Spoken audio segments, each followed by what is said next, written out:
We're a human-centered engineering company. We like to think of ourselves as improving performance at the individual or team level in a variety of domains. In order to optimize performance, you have to measure it. You can't manage what you can't measure. And so we also like to think that we have a sophisticated approach towards measuring human performance by using a variety of measures to do that. One of the technologies is an augmented reality technology that allows us to put constructed entities into the environment to change the shape of the training environment. It's all under the live virtual constructive training approach. It's a cost-efficient way of shaping the training environment by adding constructed entities versus using live.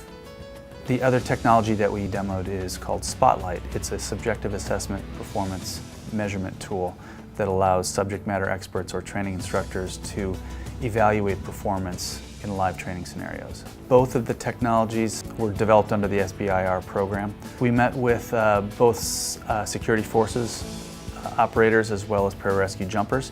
The great thing about interacting with them halfway through the project is that we get to bounce ideas and technology off them that we've developed. A lot of times with projects, you get input on the front end of a project, but then you're hoping that you're going in the right direction and you get to the end and hope that you hit it.